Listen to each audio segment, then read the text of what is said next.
A huge weather pattern change will be coming to the United States over the next few days, and this is going to bring the return of milder weather to much of the United States, but we are eventually going to be seeing more shots of winter storms as we go into next week and as well as into February, and as well as colder weather. So in today's forecast, we're going to break down exactly what you need to know about this weather pattern that'll be impacting the United States, and why it'll be very different from the ones we've been dealing with for the last 2 months. We'll begin with what's happening across the country today, and for the most part, we are drying out and we are clearing out all across the East Coast. There is no snow remaining for most of us. Overall, the big winter storm is done. Most of the snow at this point has melted over in the southeast. If you still have snow on the ground, it is going to melt either by the end of today or into tomorrow. And then back over in the northern plains, that is where our next shot of snow exists. This is actually going to be a little Alberta clipper that'll move across the Great Lakes as we go throughout the weekend. This will bring a little bit of light snow to areas in the Great Lakes in the northeast, but overall it will not be anything like the big winter storm we just saw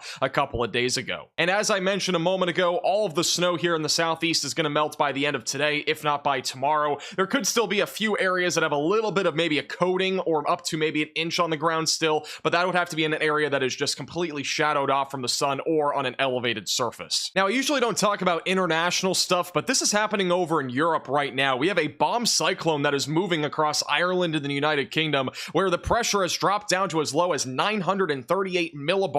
This is actually what we just saw in the United States out of that winter storm that was along the Gulf Coast. So this is actually now moved into Europe and is now posing wind gusts as high as 100 miles per hour and as well as a lot of rainfall. Definitely interesting stuff here. Overall, just stay safe if you're back over in Ireland and as well as the United Kingdom. Now let's talk more about this huge weather pattern change that'll be coming to the United States over the next couple of weeks. And we'll begin with what's happening right now. And this is the jet stream. Notice how the winds are very strong aloft here over on the east coast of the United States. Overall, we are not really seeing much though at the surface. It's mostly just a little bit of cloud cover that is now moving offshore. And as we go into this weekend, we are going to be seeing a completely different weather pattern, something we really have not seen all January long, which is a zonal jet stream. What that means is that the winds are going west to east. There's no sorts of big dips in the jet stream, which would allow for Arctic air to come out of Canada. So this is going to build milder weather as we go into the weekend and eventually into early next week. Now, things do get more interesting though as we go into early next week. And it all begins with this low pressure system back over in California and as well as Nevada.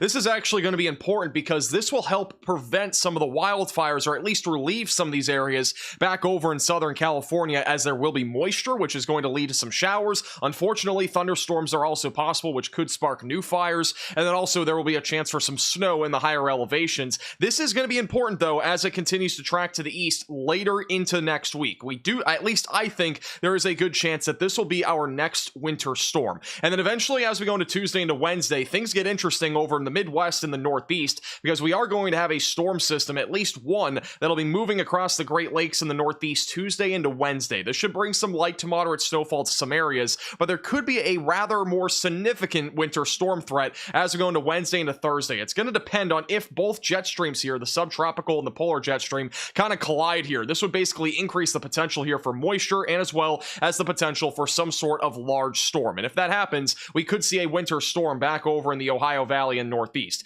Keep in mind that this is around Wednesday, so it's about 5 days from now. There definitely could be some changes to the forecast, so make sure to subscribe to the channel and we'll keep you posted with the latest on details there. And then notice as we go into Thursday, that little trough that formed back over in California on Monday is not going to move very far, but it will start to speed up, I think, as we get closer to Friday and Saturday of next week. And I do think that this will at least pose the threat for a winter storm, and it might even pose a threat for severe weather, given the nature right now that the GFS model is showing that this could be a negatively tilted trough, which this will help to amplify the amount of spin in the atmosphere and pull a lot more moisture out of the Gulf. And eventually we could see some sort of severe weather setup as we go into the first couple of days of February. Now let's dive into the future radar and give you an idea of where we'll be watching for snow and as well as rain over the next couple of weeks. We'll begin with what's happening this weekend. This is what it looks like by late Saturday. We'll have a little bit of snow falling across the Rockies, a little bit of rain back over in California. And I'm very thankful that we are now seeing rain over in California after weeks of dry weather and as well as very windy weather that sparked dozens of different wildfires. And then also we'll be dealing with some light to moderate snow back over in the Great Lakes in the Northeast. And it looks like it's going to be a pretty snowy weather pattern back over in the Northeast, even going into next week. This is by Monday. There will be some moisture that comes out of the Gulf, and it'll make things a little bit dreary here down over in the Southeast.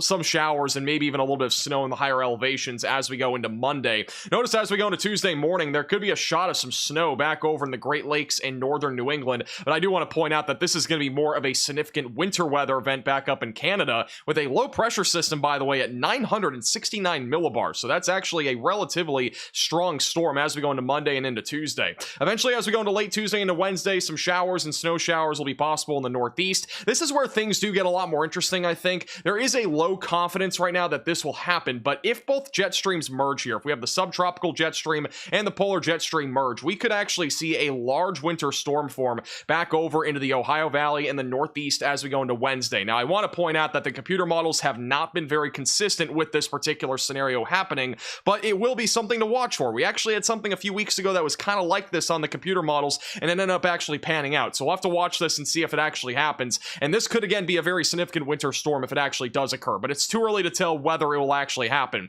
Eventually, as we go into early Thursday morning, that starts to move out of the Northeast, and then this right here will be the next area to watch for. And the reason why is because that trough that began over in California and Nevada this weekend will slowly move into the Four Corner states and then eventually transpire into a more significant storm, I think, as we go into Thursday and into Friday. And if I'm going to be honest, I do think the storm in the southern plains has a higher chance of forming than the thing I just showed you in the Northeast as we go into the middle and end of next week. The reason why is because we already have this trough back over near California as we go into Saturday into Sunday. It's already forecasted to happen. The only thing is it's going to be very slow moving. So by the time it gets to the Great Plains, there will be plenty of moisture coming out of the Gulf, and this is just going to lead, I think, to a big time storm as we go into Thursday and as well as into Friday. And notice how the GFS model does have this evolving into a bit of a rainmaker here along the Gulf Coast, and then also has the potential for snow and maybe some freezing rain and sleet in the central and southern plains. But again, it's too early to get into the specific details here of exactly where this storm is going to set up and exactly what impacts it'll bring, since it is still about a week out from now. But I am giving this about a 60% chance of forming in the Great Plains as we go into the later half of next week, if not into the weekend.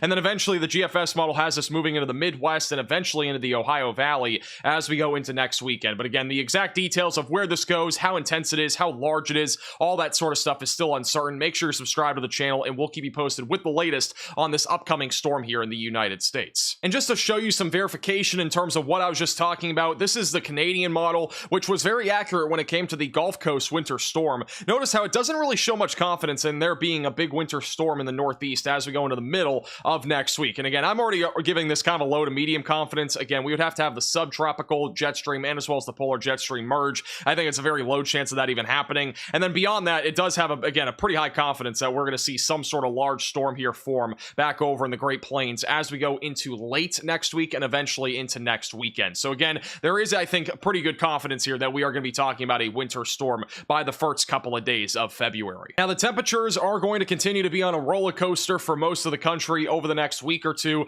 However, there will be a bit more of an extended time frame here that begins Monday all the way through Thursday or Friday, where most of the lower 48 is around average. The only areas that really won't be will be back over in the southwest, and then a sharper area of cold air will move through the northeast as we go into Tuesday and Wednesday behind that shot of snow. That could also impact the Midwest and back into the Ohio Valley by Thursday. And then whenever that other storm forms, we will likely stay around average for the most part. It's this system that's going to be moving here across the Four Corner states and eventually into the Great Plains is coming from the southwest, which actually means that it's not going to bring all that Arctic air out of Canada. However, what might bring Arctic air out of Canada is another strong low pressure system as we go into the following week. Again, this is going to be the second week of February. It's just too early to tell if this is going to happen. However, I do have confidence that we are going to have another Arctic blast sometime in the next 20 days or so. So stay tuned to the channel. Make sure to subscribe down below, and we'll keep you posted with the latest on this upcoming winter storm threat that may exist. Again, it's not 100% certain right now, but it's something we're watching.